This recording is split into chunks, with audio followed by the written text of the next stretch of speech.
All right, let's get ready to take a deep dive into the world of Levi ben Gerson, better known as Gersonides. He's a 14th century thinker, a real intellectual powerhouse. If you're into philosophy, you know this guy was a true polymath. Astronomy, mathematics, biblical commentary, you name it, he explored it. But it's his philosophy that really makes him stand out. Yeah, and that's what we're going to focus on today. We're going to be using the Stanford Encyclopedia of Philosophy as our guide. So get ready for some seriously in-depth philosophical discussion. We're talking some big questions here. Like, can the content of your knowledge actually lead to immortality? How did Gersonides try to reconcile reason and faith in a universe seemingly governed by the stars? And did one of his predictions possibly fuel anxieties surrounding the Black Death? It's going to be a wild ride. So, to kick things off, let's set the stage. Gersonides was born in 1288 in Provence, France. A real hub of intellectual activity at the time, Jewish intellectual life was flourishing, And Gersonides was right in the thick of it, absorbing ideas from all these different schools of thought. especially those rooted in Aristotelian philosophy. But what sets Gersonides apart is his unique approach, He's a champion of religious rationalism. which basically means he believed reason was this God-given tool, something we can use to understand faith. So for him, reason and the Torah, the Jewish religious law, they weren't in conflict. Right. If you came across an apparent contradiction between logic and a literal interpretation of Scripture, well, it meant you needed to reinterpret. You got to dig deeper. Exactly. So he's not shying away from the tough questions. He's tackling them head on. Using logic and reason to illuminate the mysteries of faith, And this approach led him to some pretty radical conclusions. especially when it came to the question of creation. Right, this is where he really starts to break away from some of his predecessors. Like Maimonides, he believed that the question of creation, it was ultimately beyond human comprehension. Too much for our little brains to grasp. Our finite minds just couldn't grasp the infinite nature of God and the act of creation. But Gersonides, he wasn't satisfied with leaving it at that. Ever the rationalist. Always pushing the boundaries. He thought, well, maybe we can use reason to understand creation, even if it's on a different level than Maimonides imagined. And that's where he brings in Plato's Timaeus. He argued that the universe was created out of eternally pre-existing matter. So he's proposing that the universe wasn't created ex nihilo, out of nothing. Right, it emerged from something that always existed. Okay, so how does that work? Well, he introduces these two types of matter. There's Geshem, this primordial, formless, kind of chaotic matter. Pure potential. And then there's Homer, which is more in line with Aristotle's idea of prime matter, matter that has the potential for form. So imagine Geshem as this swirling, undefined potential, and Homer as the clay that gets molded and shaped into the universe as we know it. That's a great way to put it. And for Gersonides, this wasn't just some abstract philosophical theory. He thought this view of creation could be demonstrated through logical reasoning, A pretty bold move at the time. challenging the status quo, Definitely. And this sets the stage for a lot of his other groundbreaking ideas, like his ideas on immortality. which we'll get into after a quick break. Stay with us. Okay, so let's jump into one of Gersonides' most fascinating ideas, immortality. This is where things get really interesting. Yeah, and this wasn't just some vague notion of an afterlife for him. He had a very specific, even radical concept of what it meant to achieve immortality. So, what were the prevailing ideas about immortality at the time? How did Gersonides' view differ? Well, many of his predecessors, particularly those influenced by Islamic philosophers like Averroes, they subscribed to this idea of the unity of intellect. They believed that all humans shared a single universal intellect. So it's not that our individual minds continue after death. It's more like we all merge back into this universal pool of consciousness. Exactly. And while that might sound appealing to some, it didn't sit well with Gersonides. He was a fierce defender of individual identity and the power of the human intellect. He's pushing back against this idea of a collective afterlife, arguing for something more personal, more individualistic. Precisely. Gersonides believed that personal immortality was achievable, but not through some mystical ritual or divine intervention.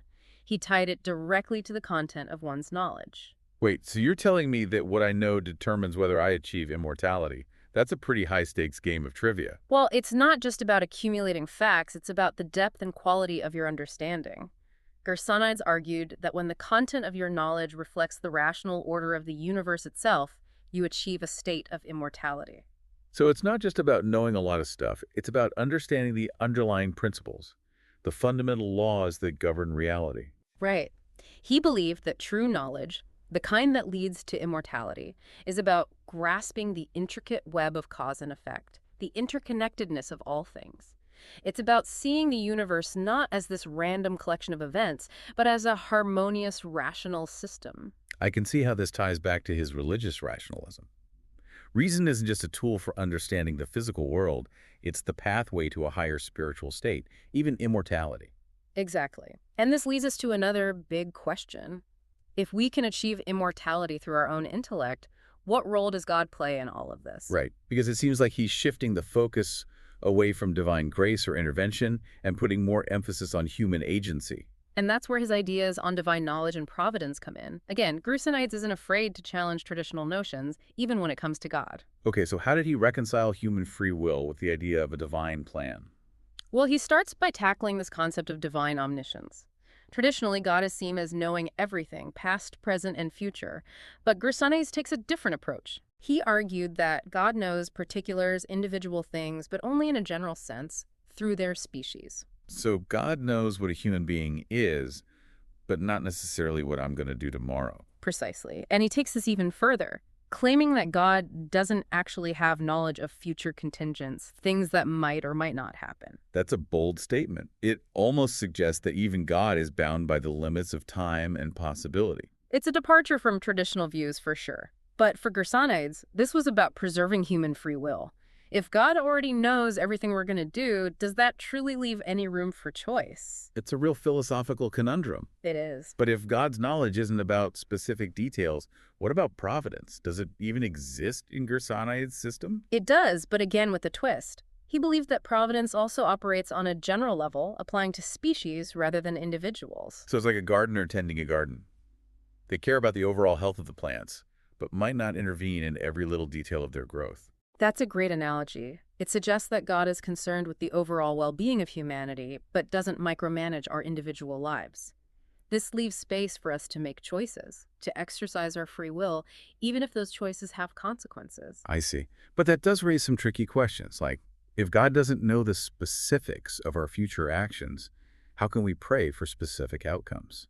Or does prayer take on a different meaning in Gersonides' system? That's a great question, and one that theologians and philosophers have debated for centuries. Gersonides might argue that prayer isn't about asking God for specific favors, but rather about aligning ourselves with the divine will, with the rational order of the universe. So it's less about, God, please let me win the lottery, and more about, God, help me understand your plan and live a life in accordance with it. Exactly. It's about seeking wisdom and guidance, not about trying to manipulate God into granting our wishes. And this brings us to another fascinating aspect of Gersonides' thought: his views on astrology. Here's where things get really interesting. We've got this guy who is deeply committed to reason, yet he's also convinced that celestial bodies can influence events on Earth, including human behavior.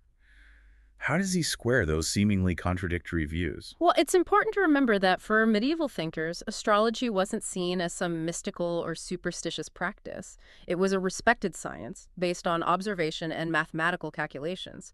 Gersonides saw astrology as a way to understand the interconnectedness of the universe, the idea that everything influences everything else. So he's not talking about horoscopes and predicting whether you'll meet a tall, dark stranger.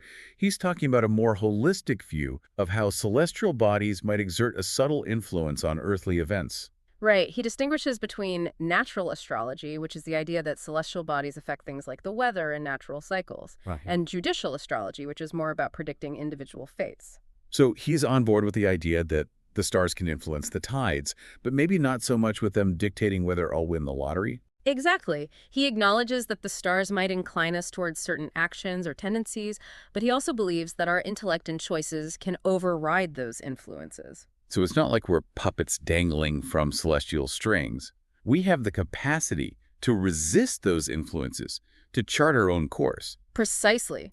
He even suggests that the more we develop our intellect, the better equipped we are to make choices that are truly our own, free from the subtle pull of the stars. It's fascinating how he tries to weave together these seemingly disparate threads: reason, free will, divine knowledge, and the influence of the cosmos into a coherent worldview. It's complex, challenging, and definitely thought-provoking. And we're not done yet. We still need to explore how these philosophical ideas translate into his ethical views and his biblical commentary, particularly his work on the Song of Songs. Okay, I am ready for more.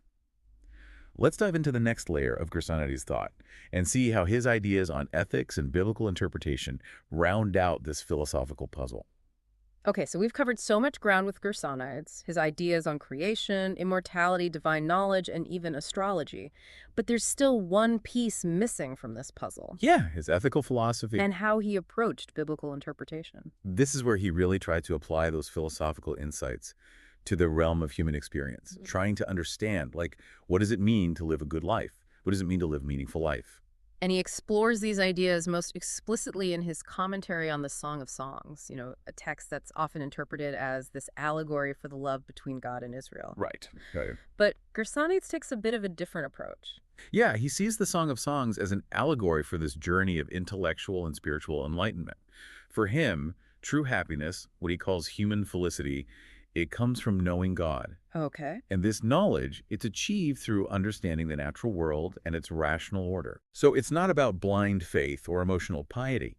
It's about using our reason to grasp those underlying principles of creation, which ultimately lead us closer to the Creator. Exactly. And this ties back to his emphasis on studying mathematics, physics, astronomy, all those fields he excelled in. He saw them as like stepping stones towards metaphysics. Towards ultimately union with God. Right. It's almost like he's saying that the path to spiritual enlightenment is paved with scientific inquiry. That's a pretty radical idea. It definitely was in the 14th century. But for Gersonides, there was no conflict between science and religion. He saw them as complementary paths. Both leading toward a deeper understanding of God and the universe. Yeah. But, like, does that mean everyone has to become this philosopher-scientist to achieve true happiness? Yeah. What about those who don't have the time or inclination for those kinds of intense intellectual pursuits? Right, and Gersonides acknowledged that. He knew not everyone could reach that level of intellectual perfection. So for those who couldn't, he emphasized the importance of religious law as a guide for living a moral and fulfilling life. He saw the commandments not as these arbitrary rules, but as practical guidelines. Guidelines for living in harmony with the divine will, with the rational order of the universe. So there are multiple paths to happiness, but they all involve striving to live in accordance with a higher order, whether that's through intellectual exploration or adhering to religious law. Yeah. And for Gersonides, both paths ultimately lead to the same goal, a deeper understanding of God and our place in the universe.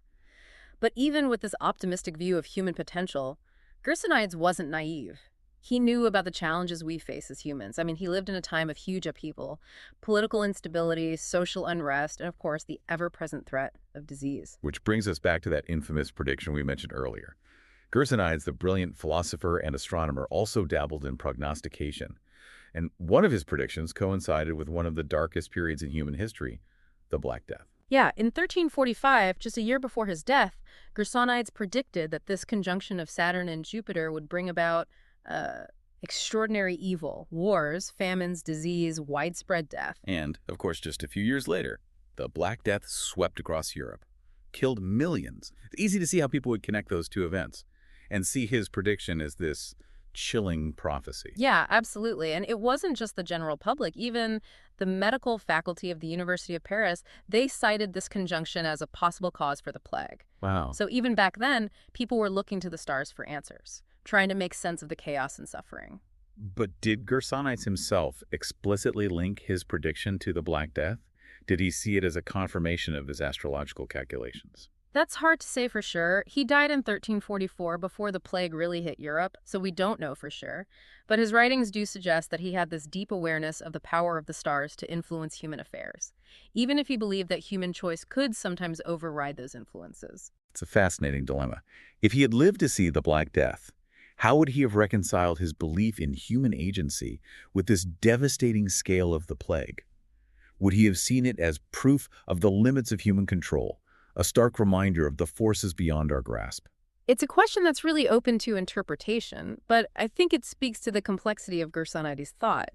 His willingness to wrestle with these big existential questions without offering easy answers. He wasn't afraid to grapple with the paradoxes and uncertainties of human existence, Hmm. even when those uncertainties extended to his own predictions. Yeah. And maybe that's Gersonides' most enduring legacy, that unwavering commitment to reason, his insatiable curiosity, and his willingness to challenge conventional thinking, even his own. He was a true maverick, a philosopher ahead of his time.